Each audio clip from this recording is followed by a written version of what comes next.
Every breakthrough in your life or business starts with one thing, a system. I have built and scaled companies to 100 million. And every single time it came down to just two things. Hire the right people and then build the right systems so they can make the right decisions. If you're trying to grow your business or build a team that can actually run without you, these 7 steps just might help. Step number 1, embrace the early chaos. Amplify the signal, not the noise. The biggest mistake founders make is installing Salesforce before they have sales. You don't need dashboards. You need deals. I'm working with this great CEO right now who spent the entire first year doing nothing but cold calling and selling. No CRM, no consultant, no sales rep, just a PowerPoint deck and spreadsheet. And of course, a ton of interactions with customers. And it was messy. It was chaotic. His advisors and investors were putting so much pressure on him to build the scalable system, but he just refused. He would rather show up on product support calls at 2 a.m. at night with his engineers watching the customers use the product, fixing the bugs, and constantly refining the product. But you know what, now he has built a 10 million business before hiring a single sales rep. And more importantly, he knows exactly how his product fits the market needs. After all that, he has started building the structures and the systems. And I asked him why he waited for so long, and he said, I did not want to scale the noise. I wanted to scale the signal. Reid Hoffman puts it pretty bluntly. When you are in early stage, embrace chaos. Adapt in real time. Speed before systems. A lot of founders end up overbuilding the product, spend time on gorgeous dashboards, write up company values, draft SOPs before they even know what their customers are willing to buy and at what price. Systems are multipliers. But when all you have is a 0, it doesn't matter what you multiply it with, you're going to get 0. So, please focus on product market fit first. Otherwise, you're just building a very pretty graveyard where your systems and your spreadsheets will go to die. This next step sounds crazy and reckless. Hire people who don't need systems. The top 1% of your people will drive 99% of their growth. McKinsey research showed that top performers deliver 800% more impact than the average ones. Talent follows the power law. A few will do all the heavy lifting. The rest will do the PowerPoints. A few years ago, when I was the CEO of an AI platform company in cybersecurity, one of our engineers completely rewired how we approached anomaly detection. That's how machine learning models look at the patterns and spot the outliers. And we didn't even have onboarding documents or product documentation. Most of the engineers would have just played safe. But this engineer was a born hacker. So he kept digging and he noticed subtle pattern in how certain anomalies were behaving. He uncovered something so massive hiding in plain sight. That one move changed the entire trajectory of our platform. And this is why the most important decision you will make in your business is who you hire. So don't invest in systems upfront. Invest in people. People who can build, people who can solve, people who can ship, because they will build your business. And then and only then you should build the systems that scale your business. Next up is number 3. Treat recruiting like revenue. Google spends twice as much on recruiting than any other company in the world. Why? Because in their own words, a top-notch engineer is worth 300 times more than an average one. In fact, Amazon has the system called the bar raiser. And every candidate gets interviewed by someone outside of the hiring team, a trained gatekeeper whose only job is to protect the talent bar. If they say no, you don't get hired, because talent is the heart of your business. The stronger it beats, the faster you can run. It's the source of the river. If that's muddy, everything downstream is going to turn to mud. So build your hiring funnel just like revenue funnel. Cold outreach, interview conversion, how many offers, how long did it take, how many closed, time to onboard, talent churn, all of it. Why? Because your next stage of growth depends entirely on who walks in that door tomorrow. Step number 4, your sales pipeline is the only honest feedback loop. Many years ago, I was working at a terrific tech company and my boss, the CEO, was brilliant. He had a PhD in economics, very compassionate, very thoughtful, very forward-looking. And at that time, I was spending hours, literally days, just debating the compensation plan for our sales and marketing teams. So, territory plans, performance bonuses, commission curves, the works. And I presented all of that to him and he said very gently, "Sandeep, let's figure out how the sales compensation structure can accelerate our sales pipeline. I want to see how these changes will drive our revenue for the next 9 months. Connect the dots." And he was right. Sales is the tip of the spear. Build a sales and marketing machine and the entire company will start humming. And there is a science to it.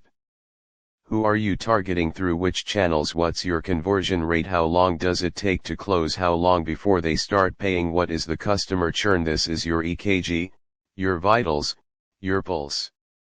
So, master the art and science of revenue visibility and the rest becomes much easier. Here's step number 5. Culture delivers every metric. Ego destroys every one of them.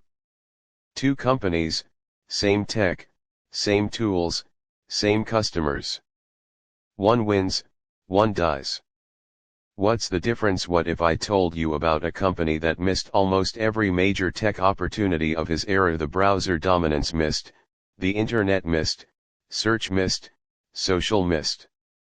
That company was Microsoft. You know, in early 2000s, Microsoft was fighting battles on 2 fronts. Trying to crush the competition while also trying to settle antitrust lawsuits with the DOJ. It was a very difficult time for them. But then Satya Nadella takes over and suddenly the sleeping giant wakes up. Instead of chasing the competition, Satya focused on culture from a know-it-all mindset to a learn-it-all culture that rewarded curiosity, not ego. And that shift powered their next era of innovation and growth. And boom, $1 trillion. Because ego-based cultures destroy trust. Every meeting becomes a negotiation. Every project becomes a power struggle. And in that kind of culture, nothing grows. Nothing sticks. But there are systems that can help you build the right culture. For instance, Amazon has a culture of creating a 6-speed narrative for every major decision. At Nvidia, any employee can send their top 5 concerns email directly to the CEO. No ego. And I have seen this over and over again. 2 companies with the similar products, similar tools, similar clients, but one is headlining stadiums. The other sounds like a middle school band. Why? Because systems can be cloned, but culture, that's your fingerprint. That brings us to step number 6. The fastest way to slow your growth is to give everyone 15 priorities to chase. If everything is important, then nothing is. OKRs, objectives, and key results solve that problem. John Doerr wrote a book on that called Measure What Matters. Set 3 or 4 company-wide OKRs per quarter. Then cascade throughout the company from company to department to the team to individuals. So you see it's all connected.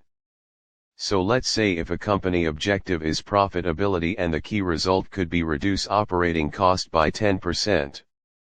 Then that cascades down to the marketing team, and marketing team's objective is generate leads cost effectively, and the key result, the way you measure that, is to say we're going to lower cost per lead by 20%.